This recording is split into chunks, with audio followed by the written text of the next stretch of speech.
5 minute और किताब का नाम है जब वुडकॉक, राइटर मुसन्नफ, जबकि इमानुएल असलम साहब प्रोड्यूसर हैं। आवाज़ में शाहजाद शौकत और हम देख रहे हैं सफ़ा नंबर 52। दुनिया पर काबिज़ होना का बकिया हिस्सा है। दुनियावी मरकज़ी हुकूमतें जो इक़्तिदार को चंद हाथों में देना चाहती हैं, उनके बरक्स कलीसिया की रूहानी हुकूमत पूरी कौम पर मुनक़सम होती है।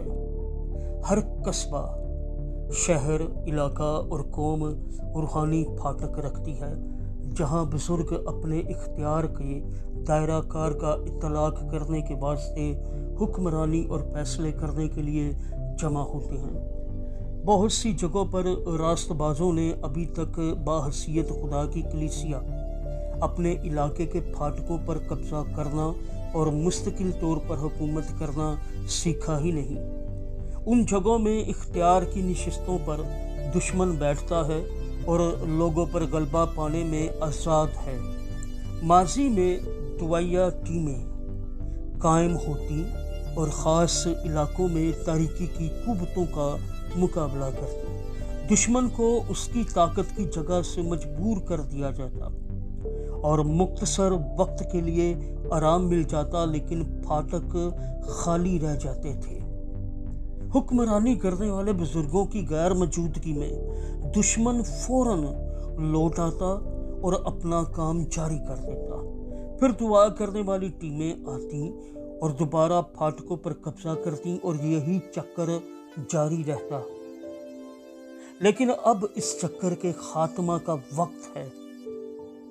अब वक्त है कि हम बाहसीयत कलीसिया उठें और अपनी मकामी बरादरी में इख्तियार के फाटकों पर कब्जा करें और दूसरों को भी कहें कि वो अपने फाटकों पर कब्जा करना जारी रखें, ताकि सारी कौम पर खुदा की कलीसिया की हुकूमत कायम नहीं हो जाती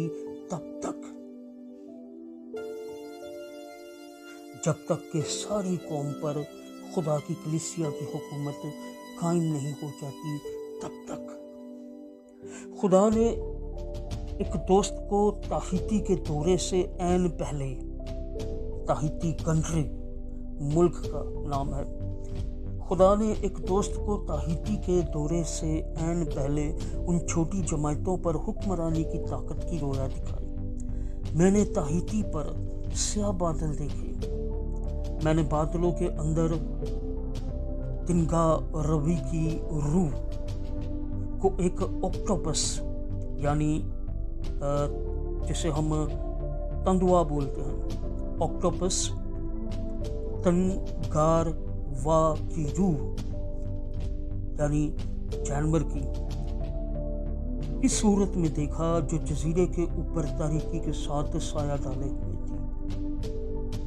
मैंने ताहिती पर स्याह बादल देखे। मैंने बादलों के अंदर तिंगा रबा की रूह को एक ऑक्टोपस की सूरत में देखा, जो जजीरे के ऊपर तारीकी के साए डाले हुए थी। 5 मिनट और किताब का नाम है जब वुडकॉक, राइटर मुसन्नफ, प्रोड्यूसर हैं इमानुएल असलम साहब। आवाज़ में शाहजाद शौकत और ये था सफ़ा नंबर 52।